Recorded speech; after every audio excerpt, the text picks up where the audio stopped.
I used to think I was lost. But honestly, I don't feel lost anymore. I just don't have everything figured out.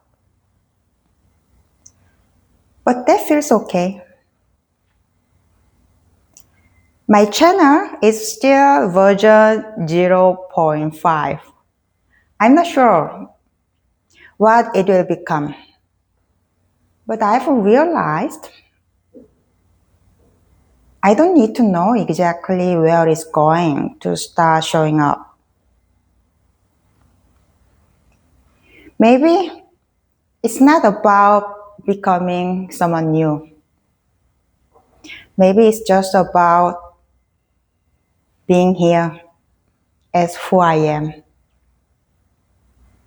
And letting that be enough for now.